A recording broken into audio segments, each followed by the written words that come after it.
buenas tardes. Estamos con nuestro nuevo capítulo Sangre por Sangre. En este momento ustedes están viendo nuestras redes sociales para que puedan enterarse de los capítulos anteriores. Hoy día nos vamos a referir a un tema que es súper delicado y que es muy poco conocido y se refiere a la muerte de una persona en situación de calle en la comuna de La Florida. Esto ocurrió a principios de noviembre y la verdad es que es un tema que a los tres, como integrantes de este programa, nos llamó mucho la atención. Y invito entonces a Sara y a Rodolfo que nos puedan contar qué es lo que sus apreciaciones respecto a esta situación que pasó ya hace pocas semanas. En realidad, más que sí, fue... O sea, todos los crímenes nos molestan, nos encantaría tener una sociedad en que hubiera un robo, si nadie dice que vamos a ser perfectos, pero la muerte de alguien, el abuso sobre un inocente, a mí en general me repele. Claro, el tema que... Sara, ¿tú qué dices? Como dice Claudia, el tema que vamos a tratar hoy día es respecto a un hombre de 57 años que vivía en situación de calle en la Florida y que hace una semana, el día 1 de noviembre, fue asesinado con un arma blanca en una esquina de San Jorge con Santa Filomena, para los que se ubican en el sector. Cuando ocurrió el hecho, Seguridad Ciudadana llegó, tomó al sujeto y lo trasladó hasta el Hospital Sotero del Río, pero finalmente falleció en el lugar producto de las heridas cortantes que eran múltiples y además tenía golpes de pies y puños, entonces fue una agresión más o menos violenta que lo llevó a la muerte. Brutal. Y aquí surgen varias cosas. Sí, el tema es que igual eran dos personas más o menos parecidas. Sí, disculpa, Sara, tú ibas a decir algo. No, sí, el tema es que aquí surgen varios aspectos de este tema en general. Yo creo que el primero es el hecho de que la prensa no se interese por saber quién es esta persona, porque finalmente al tratarse de una persona que está en situación de calle, pasa como a ser invisible para el resto de la sociedad. Entonces, independiente de lo grave y de lo fuerte que haya sido el hecho y el delito, eso es bien complejo ahí. No, les decía que eso es súper complejo, que en general la sociedad tiende a olvidarse. Ojo, y no solo la sociedad en general, no solo los medios de comunicación, incluso la familia. Yo conozco un caso, me tocó investigándolo en un lugar donde yo hacía clase y uno de mis alumnos trajo el tema y lo investigamos, de un señor que vivía, no en Santiago, estaba abandonado y vivía al lado del río. Investigamos y su familia vivía a una cuadra. ¿Cachai? Así de heavy es. Pero ese es un caso muy puntual. En general, la gente en situación de calle tiene familia, pero la familia los borró, se olvidó de ellos. ¿Ya? Y como bien dice Sara, a los medios no les importa, porque no hay una gran historia detrás. ¿Ya? Y además, me supongo, porque no lo sé, la investigación de esos casos debe ser muy compleja, porque hay poca historia, poca gente que te puede dar un contexto. Claro, en general ese tipo de delitos es un poco más complejo de investigar porque, como dice usted, no hay gente a quien uno acudir para poder tomar declaración de testigo o por último saber qué es lo que estaba haciendo el sujeto ahí, porque finalmente el sujeto vive en la calle. Entonces, ¿y quién lo conoce? Lo conocen las personas que frecuentan el lugar, pero nadie lo conoce a fondo, nadie sabe si tiene familia, nadie sabe cuántos años tiene. Generalmente los conocen por un apodo, no por un nombre. Entonces eso finalmente hace mucho más compleja la investigación, pero hoy en día con la tecnología y los medios que hay, que ya hemos comentado en otras ocasiones, por ejemplo el hecho de que existan cámaras en lugares específicos de algunas comunas y en las casas de algunas personas, eso también facilita el hecho de poder investigar de forma más efectiva. En este caso, la Policía de Investigaciones logró ubicar al autor del delito y fue detenido y pasado a audiencia de control de detención, fue formalizado por el delito, pero nadie se enteró porque no salió en los medios de comunicación. Y, o sea, eso te iba a preguntar. Claro, sale... Yo lo busqué y no aparece. Claro. solamente aparece en un Twitter que puso la Policía de Investigaciones, que en este momento, el que están viendo en este momento, que fue la única forma en que se informó que este caso había sido aclarado por la Policía de Investigaciones. Ahí entonces hay 2 delitos por el asesinato de la persona, pero además, yo sé que esto va a sonar como así, como fuera de este programa, pero además hay un delito de olvido, de falta de interés de la sociedad en general. De discriminación, finalmente. Es que además Lo volvemos digo, a lo que claro, hemos lo digo hablado. por... ¿Sí? Dale. No, dime, Claudia. No, lo que pasa es que lo que hemos hablado siempre, o yo por lo menos he repetido mucho, el tema de la individualidad. Cada uno de nosotros vive en su burbuja, entonces no te importa lo que le pasa al resto. Y tenemos que tener el derecho de que porque las personas no tienen las mismas condiciones o no son iguales como somos nosotros, o no responden a nuestro estándar de vida, entonces para nosotros no existen. Entonces la eliminamos. Y no nos importa lo que pase con ella. Y eso es súper lamentable.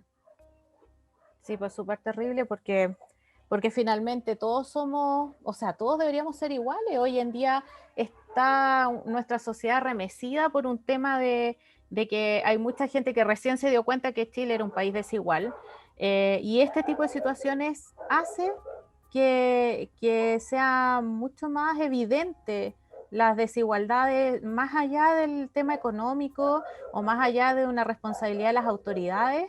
Nosotros como sociedad somos individualistas y estamos enfermos porque no miramos para el lado, nunca. O sea, yo creo que es extraño, disculpe, profe, yo creo que es Dale nomás, por extraño favor. que hoy en día uno ve a una persona indigente en la calle y alguien se acerque a saludar o por último a preguntarle cómo está. Eso ocurre. Bueno, hay agrupaciones que sí se dedican a eso, pero el común de la gente no lo hace y no les importa y de hecho hasta les molesta. Yo te había interrumpido para corroborar esto. Yo busqué y encontré varios crímenes de indigentes o gente en situación de calle asesinados de repente sin motivo, golpeados. Hay un caso muy conocido en el centro de Santiago de hace algunos años, que un grupo golpeó a un indigente hasta que lo mató. Pero más que eso, seguí buscando y encontré muchísima cantidad, y estos no son 3, 4 casos, son muchos más. De hecho, en Temuco habían 5 de indigentes que mueren en la calle y que muchas veces no se investiga. A veces son situaciones de salud, a veces son situaciones ambientales, pero otras veces están ahí nomás y como bien decía Sara hace un rato, en general no hay nadie que acicatee por esa investigación. La policía lo hace porque es su deber, pero incluso en este caso, si no fuera porque Sara encontró ese Twitter, no sabríamos que el asesino o el presunto asesino, la persona que está inculpada, ya fue detenida. No lo sabríamos. Bueno, en la lógica de un estado protector es que en el invierno la gente que está en situación de calle abre los albergues y sale el código azul, y lo que busca es que ellos vayan a los albergues, pero hay mucha gente que no les gusta ir al albergue, porque en el albergue hay realidades distintas a las que uno conoce, porque claro, uno dice, ¿y pasa esto? ¿Por qué la persona no hace lo otro? Y uno no sabe, no tiene ni idea de lo que. Entonces, de partida, la gente que está en los albergues, yo confían ahí para que no los pillen.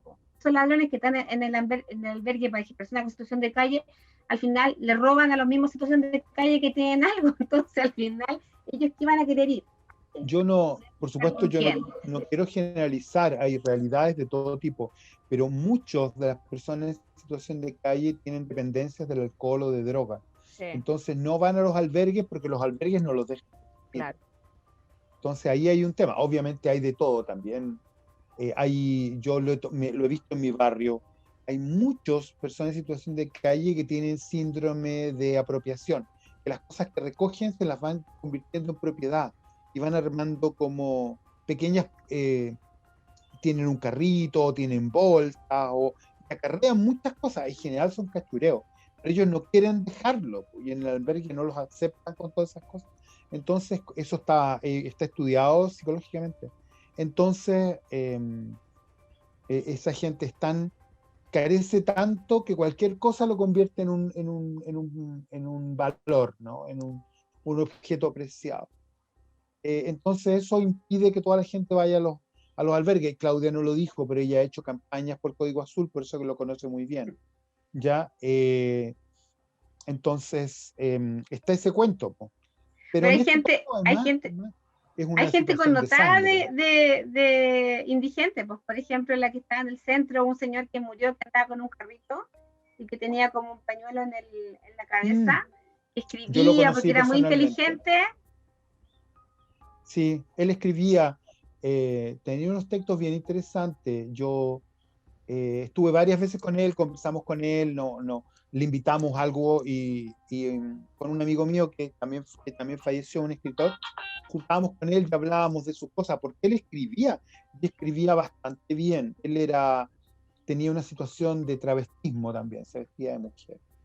Y tenía, pero no lo convirtamos en algo así como tierno. Tenía claramente psicosis, imaginaba cosas. Pero era muy conocido en el centro y en general la gente no era cero violencia, mucho respeto, en general incluso era tímido. En general la gente le tenía mucho cariño y le daban cosas y se convirtió en un personaje así en la zona de Portugal y la Alameda. En esa zona andaba mucho. Lastarria, Esa era su zona. sí, Murió pero hace como 2 años. sí. Me Hay acuerdo. otras personas también que viven en el centro y que les pasa lo mismo. Ahí en Merced con Miraflores hay un señor que vive en su banco y él cuando en la mañana se levanta, ¿cómo se llama? Estaciona auto y cosas así, le ayuda a la Yo gente. creo además, ustedes lo deben haber visto, en cualquier hospital, en la urgencia, en la noche está lleno de gente en situación de calle, porque ahí es un lugar, bueno, sobre todo en invierno, un lugar más abrigado, sin rocío, sin lluvia. En las iglesias también. Sí, pero sí, pero en los servicios de salud se está pidiendo que eso se restrinja un poco porque la gente que va al servicio de salud está enferma. Y la gente que está en situación de calle, como está en situación de calle, no se baña, no se limpia, no hace nada. Entonces se genera entre la gente que está enferma y ellos un ambiente que no es saludable para los que están enfermos. Entonces es una situación bien compleja. Yo quería quitarme esa parte del tema, pero voy a insistir en eso. El problema es que también, por ejemplo, las plazas. Hay una plaza que está en Bilbao con Salvador. En esa plaza vivía mucha gente en situación de calle y la cerraron con una reja. Cerca de mi casa hay un lugar donde vive gente, entonces en la noche la gente que trabaja ahí moja el lugar para que esté húmedo y que los señores no se instalen ahí.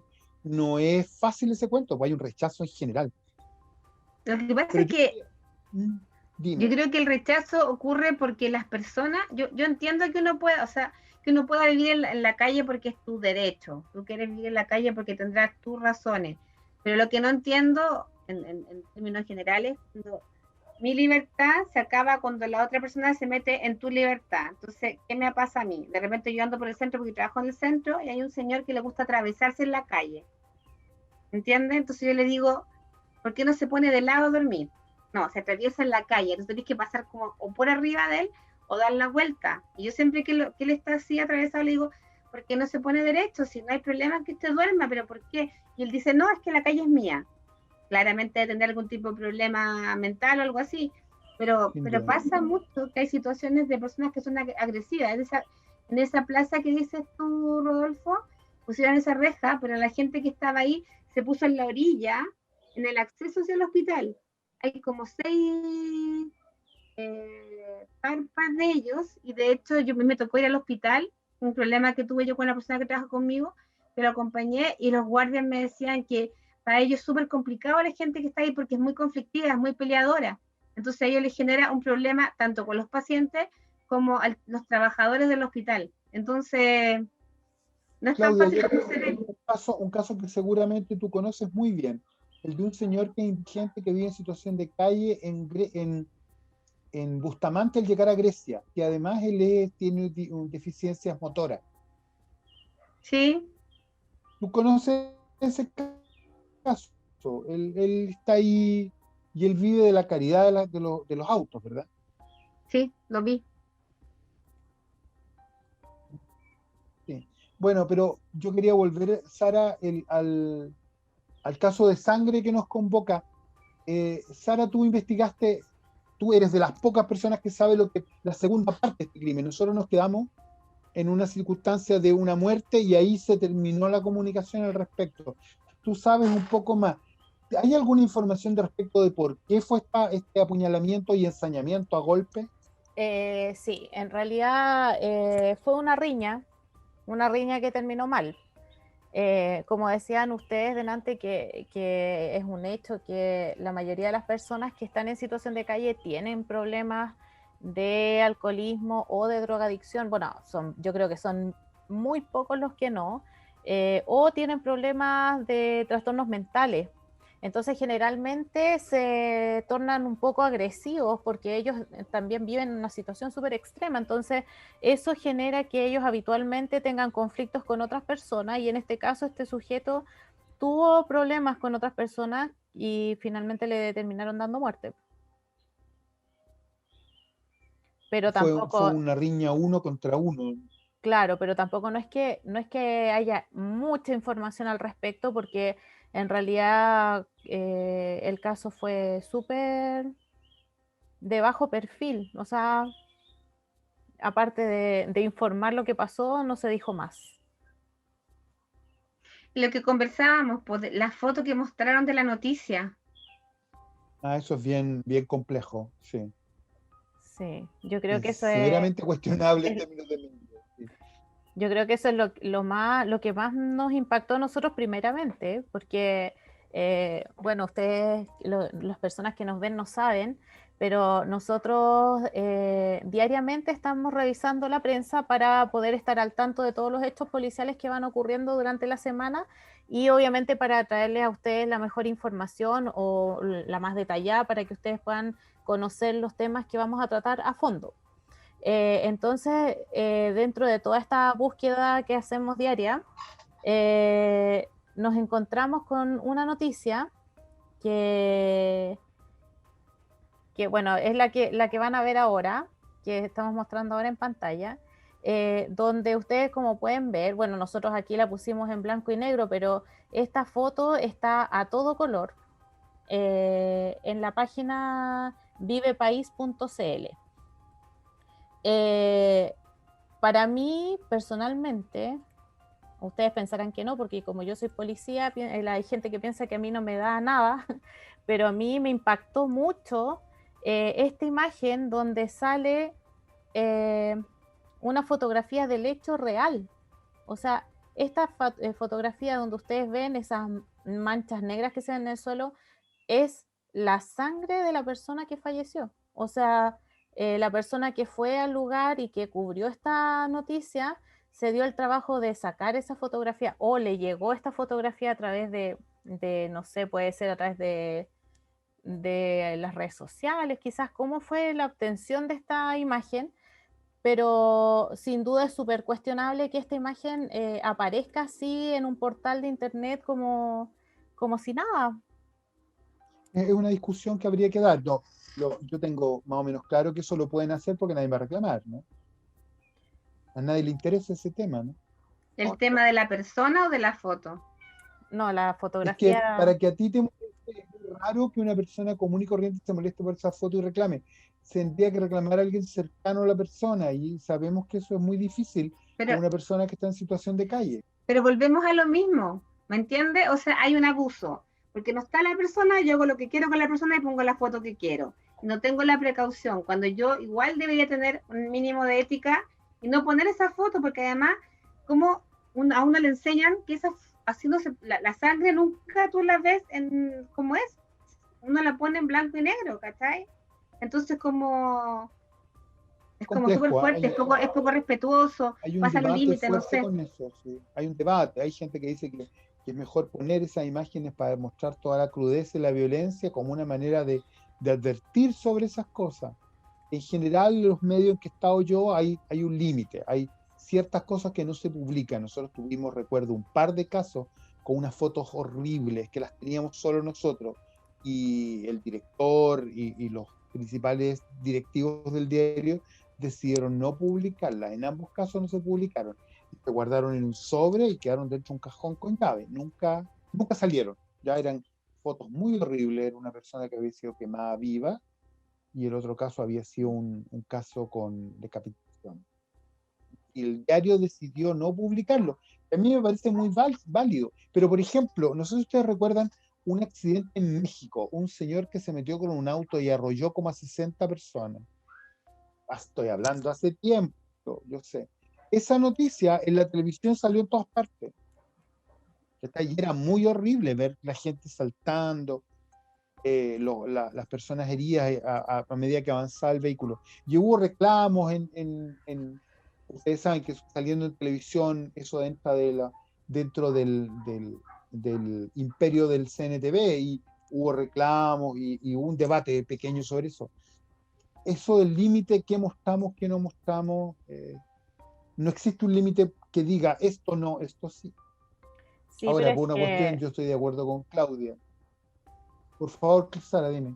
sí, lo que pasa es que a mí sinceramente me parece una falta de respeto. O sea, independiente de que yo como medio tenga la libertad de publicar algo para mostrar la crudeza de un hecho o para, no sé, para llamar al morbo de la gente, no sé, yo sinceramente creo que no corresponde. ¿Por qué? Porque hoy en día estas imágenes que nosotros encontramos las encontramos en internet. Y todo el mundo accede a internet, desde mi hijo que tiene 5 años hasta un abuelito que tiene 90 y tantos. Entonces, no a todos les va a caer bien ver una imagen de esta envergadura, o sea, porque también nos encontramos con otra noticia que es referente al mismo hecho, donde aparece publicado en el portal de Radio Agricultura, que es la que están viendo ustedes ahora. Dice: hombre en situación de calle fue asesinado en la Florida, y aparece policías de la PDI, y al fondo se ve un bulto negro envuelto en bolsa plástica. Y abajo, en un rinconcito, que es un rinconcito muy pequeño en el lado izquierdo de la pantalla, dice foto referencial. Independiente que la foto sea referencial, a mí me parece que la imagen que muestra, aparte de ser tremendamente falsa, porque nosotros sabemos que la víctima falleció finalmente en el hospital Ese dato es importante. porque alcanzó a ser trasladada por personal de seguridad ciudadana de la Florida. A mí me parece sinceramente escalofriante que un medio se preste para utilizar una foto referencial donde muestra a una persona fallecida. O sea, ¿qué tipo de referencia estamos hablando? A mí me parece de verdad una falta de respeto. O sea, evidentemente aquí no va a haber un deudo que reclame. La víctima ya está fallecida. ¿Y a quién más le va a afectar? O sea, yo creo que la gente ni siquiera se fija en esas cosas, no sé.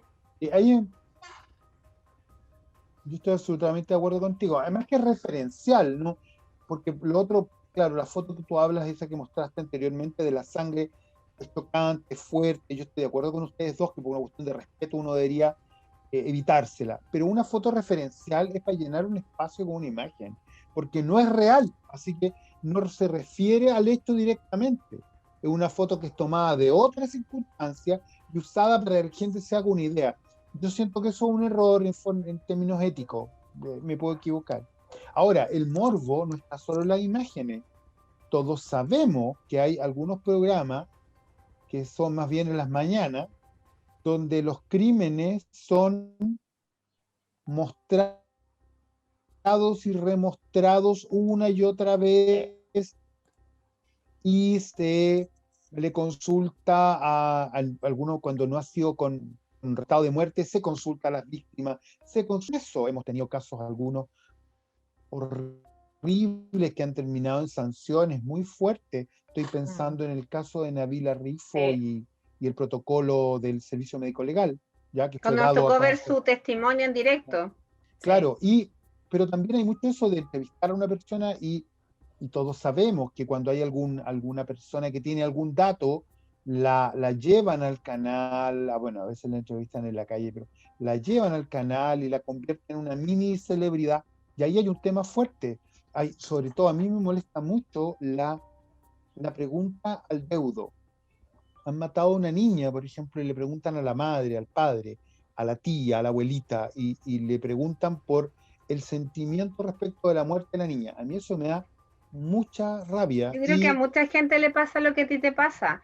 Igual que cuando pasó con este niño que finalmente era el pololo de la niña que mataron en una fábrica, hicieron como un hoyo y no la encontraban. ¿Fernanda era? Sí, Fernanda Maciel. Fernanda. Y él daba entrevista y daba entrevista y daba entrevista, y claro, se convirtió en una celebridad, tal como tú dices. A raíz de lo que hablaba, a raíz de que lo entrevistaban para que hablara sobre la niña y explicar y contar la vida de ella. Y yo iba a hacer el contrapunto con el colega Gonzalo Ramírez, de Televisión Nacional, que ahora está muy de moda porque abandona labores de periodista y va a ser conductor de un matinal. ¿Se acuerdan con el caso de los incendios forestales devastadores de hace un par de años? Que él ve a una familia que está llorando, la cámara lo sigue y él corre la cámara y se lo lleva para otro lado para no hacer morbo con el sufrimiento de la familia. Esa imagen salió en todo el mundo y él ha ganado premios por esa actitud, ¿ya? Se convirtió casi en un ejemplo de lo que hay que hacer. Bueno, lamentablemente poca gente lo hace así. Bien lamentable. Bien lamentable porque finalmente... Y ahora que se va el matinal, vamos a ver si va a continuar igual o no. Ojalá que sí. Ojalá. Que ayude a que los matinales sean más reservados con las situaciones que le pasan a las personas, que eso es lo importante. Los matinales son como los gladiadores del circo romano. Luchan vueltos locos por un punto de rating y son capaces de cualquier cosa, y ahí sí la cosa se complica. Yo obviamente no cualquier cosa, a lo mejor fui creciendo y la sociedad chilena fue avanzando, hubo cada vez menos casos, pero en el último tiempo han aparecido muchos casos y también hay casos, yo lo he visto en el extranjero en busca de un futuro mejor a Chile, y que no lo encontraron y que también están en situación de calle. Tuvimos una curva al revés, ¿no? Porque la curva era descendente y ahora la curva no sé por qué en los últimos, no sé, 4 o 5 años volvió a aparecer el fenómeno y se está incrementando, lamentablemente. Sara, ¿qué irá a pasar con este señor? El hecho de un crimen en una riña, en el fondo, no es un crimen, no es un delito. Por supuesto, la muerte es un delito terrible, pero me refiero que no hay ensañamiento, no hay planificación. Supongamos que es un crimen de rabia, ¿no? De reacción. Claro, lo que pasa es que en este caso depende de varias cosas, porque el hecho que él haya sido fuertemente agredido también puede ser considerado como un agravante. Ahora, detalles no tenemos de quién es la persona que cometió el delito. En primera instancia esto podría ser un homicidio simple, pero Sara también... está con problemas de audio. ¿Ya, ahora sí? Ahí sí te escuchamos, Sarita. Ya, no sé hasta dónde me escucharon, pero yo les mencionaba... Sí. Tenemos, como medio Chile, tenemos problemas de conexión. Sara ha hablado, además que Sara se te cambian los colores de la blusa. Esta cosa por grabar en directo. No, así es la vida. Es que tengo la empresa Sara nos maldita. contaba que el fenómeno es complejo y tiene que ver con los agravantes. Claro. A raíz de la riña, ¿no? Y eso no estaba armado. Pero de todas maneras, el exceso de violencia que se produjo, Sara decía que podría ser agravante, ¿verdad? Claro, es que hay que ver, sí. Bueno, como yo siempre les digo, todavía falta que pase mucha agua bajo el puente, pues entonces aquí tenemos que primero ver si es que la persona con la que fue la riña tiene algún, por ejemplo, trastorno mental, ya es inimputable. Y en caso de que la persona sea imputable y que tenga algún problema, o sea, que haya agredido, o sea, que por ejemplo tenga hechos anteriores similares, también es un agravante. Entonces, aquí todo depende de cómo vaya dándose los antecedentes, claro, es que depende de los antecedentes del delito, de cómo ocurrieron los hechos, cosa que la prensa no va a decir, por lo tanto es muy difícil que nos vayamos a enterar, a no ser de que No.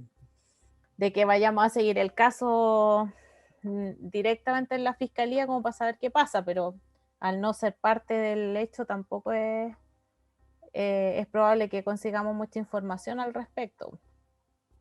Es difícil conseguir la información. Sí, porque, a ver, por si la Igual gente no estar lo atento, sabe, yo no soy un experto en casos policiales, voy a estar atento. Si aparece algo. sí, lo que yo iba a mencionar es que me imagino que las personas no tienen conocimiento, pero en general cuando uno quiere saber sobre un caso policial en específico, un caso que está abierto, uno tiene que ser parte de la causa, como víctima, querellante o imputado. De otra manera no se pueden obtener antecedentes relativos a una causa. Es complejo. Oye, Yo contámoslo creo de que las lo más importante es darnos cuenta cómo nos relacionamos unos con otros. Y la discriminación que sentimos por los demás y sobre todo por la gente que no cumple el estándar que nosotros queremos. Y eso es súper fuerte como comunidad, como personas, como país, como todo. Eso, claro, eso está en el mundo entero, pero yo no vivo en el mundo entero, yo vivo aquí en Santiago y lo veo siempre. Uno cree que lo que uno piensa es la verdad y los otros están equivocados y vamos con eso. Y lo que a mí me parece es lo que hay que hacer. Eso, yo tengo la peor de las percepciones respecto del aumento de la violencia. Yo creo que se va a incrementar. Pero equivocarme con todo. Chicas, yo les quería preguntar si vamos a contar que vamos a hacer cápsulas. Sería bueno que la gente que escuche este programa lo supiera. Vamos a hacer cápsulas con los derechos dentro de los procedimientos policiales, ¿verdad, Sarita? Claro, la idea en el fondo es aparte de tener este programa, este espacio donde Parece que nosotros... solo sigo yo porque hemos tenido muchos problemas técnicos en esta pasada. Claudia, cuéntalo de las cápsulas. Ahí está Sara. Pero si yo estaba hablando. Ya, bueno, lo que les comentaba es que Es que no se escuchaba, Sara. independiente que nosotros tengamos este espacio donde vamos a tratar de evitar que se naturalice el delito como tal, queremos además aprovechar esta instancia que tenemos para hacer una labor educativa y en el fondo explicarles a ustedes cuáles son los derechos que ustedes tienen o cómo en el fondo funciona el sistema penal, cómo interactuamos nosotros con el sistema, con las policías, con la fiscalía, y qué es lo que yo puedo y no puedo hacer cuando soy víctima de un delito o cuando yo observo que hay alguien que está siendo víctima de un delito. Con el problema que hemos tenido, pero esperamos que haber desarrollado bien la idea que nos interesaba a nosotros, que ustedes se dieran cuenta de que todos somos importantes. Nadie no deja de serlo porque no cumple el estándar o por lo que yo quiero. Entonces, seguimos invitándolos a que participen en nuestras redes sociales, que la están mirando ahora, para que nos puedan escribir, para que nos puedan comentar, para que nos puedan criticar. Todo comentario, crítica es súper bienvenida porque es la única forma de que uno pueda ser mejor y cumplir con un granito de arena de poder ayudar a conversar temas que son importantes y que de repente por ser muy amarillista o porque, como explicaba Rodolfo, en los matinales se muestra tanto la noticia que al final no la escucho, no estoy pendiente de ella, no me interesa y no me hago parte. Al no hacerme parte, puedo cometer muchos errores. Entonces, lo que nosotros buscamos es justamente colaborar en que se cometan la menos cantidad de errores para cuidarnos entre todos. ¿Qué dicen ustedes? Me gustaría decir algo que dije en el primer capítulo, que a mí me complicó mucho. Yo estuve en un proceso con los colegas mexicanos. Ustedes saben que México es un país donde el delito lamentablemente es a niveles que ya no sospechamos en otros países. Y ellos nos decían que ellos se habían convertido en un narcoestado, que el narcotráfico había permeado de tal manera la sociedad mexicana que ya no se lo podían sacar de encima, ¿ya? Y después me dijeron yo dije, qué terrible que pase eso. Después me dijo, no, después nos convertimos en un necroestado, en un lugar donde la muerte da lo mismo. Y me acordé mucho de eso esta semana que apareció una fosa común con 40 cadáveres en una ciudad mexicana. Así es a lo que llega. Evidentemente nosotros estamos lejos de Estados Unidos, gracias a Dios, no tenemos esa necesidad de la mafia de estar vinculado con nosotros tan fuertemente. Pero ojo, nos puede pasar. Nosotros tenemos pandillas vinculadas con el narcotráfico de alta violencia en que todavía no son un protagonista del Estado, pero empieza a crecer su relevancia y a mí eso me preocupa. Sara, ¿y tú? Bueno, el llamado a no naturalizar, nada más que eso. Todas las personas importan, todas las vidas importan, no importa si se trata de una persona que vive en la calle o de una persona que vive en una mansión. Todo debe importarnos y todo debe estremecernos porque todas las vidas son importantes. Yo creo que ese es para mí el mensaje en esta ocasión. Totalmente de acuerdo. Bueno, con las reflexiones de cada uno los invitamos a comentar entonces y les damos las gracias por habernos escuchado una vez más y veremos con qué sorpresa estamos la próxima semana. Chao.